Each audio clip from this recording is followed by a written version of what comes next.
नमस्कार दोस्तों, स्वागत है आपका अपने चैनल धार्मिक कहानियों में। नवरात्रि के पावन पर्व की आप सभी को हार्दिक शुभकामनाएं। आज नवरात्रि का तीसरा दिन है और ये दिन समर्पित है माँ दुर्गा के तीसरे स्वरूप माँ चंद्रघंटा को। माँ का यह नाम उनकी सुंदरता और वीरता का प्रतीक है। क्या आप जानते हैं क्यों उन्हें चंद्रघंटा कहा जाता है और कैसे उनका ये अद्भुत स्वरूप प्रकट हुआ है?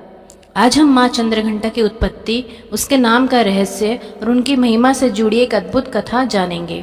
माँ का नाम ही उनकी वीरता और सौंदर्य का प्रतीक है। आज हम जानेंगे कि कैसे इस देवी का जन्म हुआ और क्यों उन्हें चंद्रघंटा कहा जाता है। तो चलिए शुरू करते हैं भक्ति और ज्ञान की इस यात्रा को।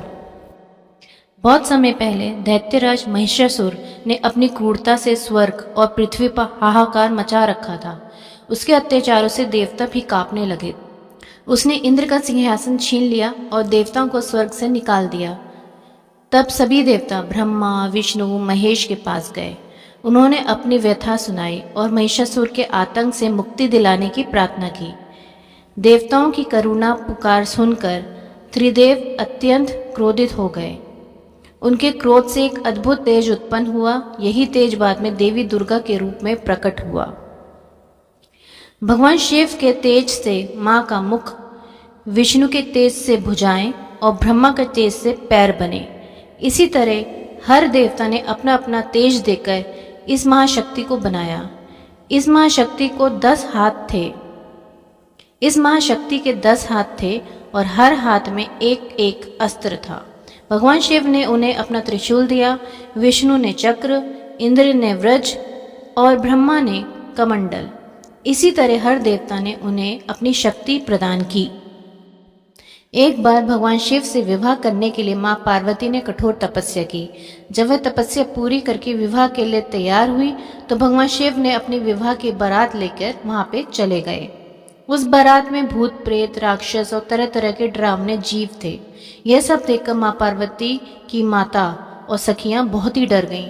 यह देखकर माँ पार्वती ने स्वयं एक देवी का रूप धारण किया। इस रूप में उनके सिर पर आधा चंद्र था जो एक घंटे की तरह चमक रहा था। इसी आधे चंद्र के कारण वे चंद्रघंटा कहलाई। उनका यह स्वरूप बेहद शांत, सौम्य और मन को मोह लेने वाला था। उन्होंने अपने इस रूप से भगवान शिव को आकर्षित किया और सभी डर को दूर कर दिया। माँ चंद्रघंटा का नाम 2 शब्दों से मिलकर बना है। चंद्र यानी चंद्रमा, जो उनके माथे पे आधा घंटा की तरह चमकता है, और घंटा यानी घंटी। उनके माथे पर लगा अर्ध चंद्र एक घंटे के आकार का, जो लगातार बजता रहता है। इस घंटी की ध्वनि इतनी शक्तिशाली है कि इसे सुनकर ही सभी दैत्य और नकारात्मक शक्तियां दूर भाग जाती हैं। माँ चंद्रघंटा का स्वरूप अत्यंत ही भव्य और तेजस्वी है। उनका रंग सुनहरी है और वे बांध पर सवार है। उनके 10 हाथ है जिसमें विभिन्न प्रकार के अस्त्र सुशोभित हैं। उनका यह स्वरूप भक्तों के लिए शांति और निडरता का प्रतीक है। माँ चंद्रघंटा की पूजा करने से भक्तों की सभी कष्ट दूर हो जाते हैं। उनकी कृपा से व्यक्ति निडर और साहसी बनते हैं। वे भक्तों को अत्यधिक शक्ति प्रदान करती हैं और उन्हें भयमुक्त जीवन जीने में मदद करती हैं। तो दोस्तों, यह थी माँ चंद्रघंटा की अद्भुत कहानी। ये कहानी हमें सिखाती है कि शक्ति और सौंदर्य दोनों एक साथ हो सकते हैं। माँ का शांत और सौम्य रूप हमें यह याद दिलाता है कि सबसे बड़ी शक्ति शांति और संयम में ही होती है। कल हम मिलेंगे नवरात्रि के चौथी देवी से। क्या आप जानते हैं कि वे कौन है? कल हम बात करेंगे उस देवी की जो पूरे ब्रह्मांड की ऊर्जा और जीवन शक्ति का प्रतीक है। तो दोस्तों, यह थी माँ चंद्रघंटा की अद्भुत कहानी। उनका शांत और सौम्य स्वरूप हमें यह सिखाता है कि शांति का असली अर्थ केवल क्रोध में नहीं बल्कि शांति और संयम में ही निहित है।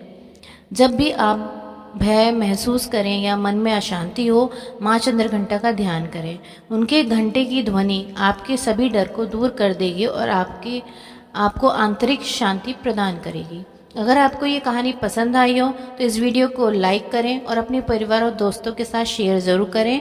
और अगर आप धार्मिक कहानी चैनल पर नए हैं तो सब्सक्राइब करना ना भूलें और बेल आइकन दबाएं ताकि आप हमारी आने वाली कोई भी वीडियो मिस ना करें। कल हम बात करेंगे नवरात्रि की चौथी देवी माँ कुष्मांडा की। जो ब्रह्मांड की निर्माता मानी जाती है। तब तक के लिए प्रेम से बोलिए जय माता दी।